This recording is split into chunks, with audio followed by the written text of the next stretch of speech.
Penangguhan penahanan dua tersangka pelecehan seksual oleh Polda Sumbar menuai pro dan kontra.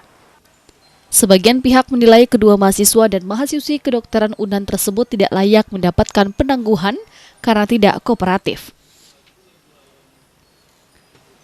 Kuasa hukum salah satu tersangka Putri Deyesi Rizky menyebutkan, H dan N mengalami depresi berat di dalam sel pada tanggal 9 Mei lalu. Sehingga pihak Polda membawa kedua tersangka ke Rumah Sakit Bayangkara untuk penanganan medis. Setelah dilakukan penanganan, keduanya didiagnosis dalam kondisi sakit atau depresi. Hal tersebutlah yang melatar belakangi dikeluarkannya berita acara sehingga penangguhan penahanan yang diajukan dikabulkan oleh Polda. Putri Deyesi Rizky ia juga menegaskan, kliennya juga tidak mangkir dari proses hukum yang berjalan di Polda Sumbar, karena sebelum bulan Januari lalu, H telah mendaftar umroh. Terlebih saat H berangkat umroh, statusnya masih saksi. Kuasa hukum menjelaskan semua orang punya hak untuk mengajukan penangguhan dan penyidikan mempunyai pertimbangan untuk penangguhan tersebut. Ya, klien saya diperiksa sebagai saksi, klien saya ditahan, terus saya mengajukan penahanan karena klien saya depresi. Pada tanggal 9 Mei malam, klien saya depresi berat, sakit dan depresi, sehingga Polda memeriksanya ke Rumah Sakit Bayangkara.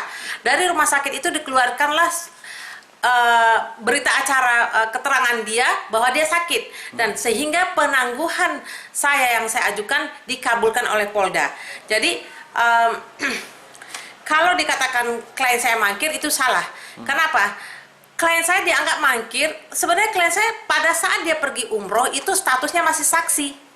Masih saksi. Setelah dia pulang dari umroh, dia sudah berstatus tersangka, maka dia langsung ke Polda dan ditahan. Jadi tidak ada yang salah, saya rasa dalam proses hukum ini tidak ada yang salah.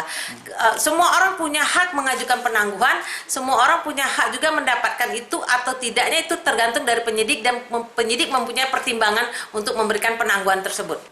Sebelumnya Polda Sumbar telah memberikan penangguhan penahanan terhadap dua tersangka H dan N, mahasiswa kedokteran Universitas Andalas Padang, yang merupakan tersangka pelecehan seksual. Menurut polisi, penangguhan penahanan dengan alasan aspek yuridis, karena kedua tersangka selama ini kooperatif dalam pemeriksaan dan aspek medis. Tersangka H dan N mengalami depresi atau stres. Syawaludin, Padang TV.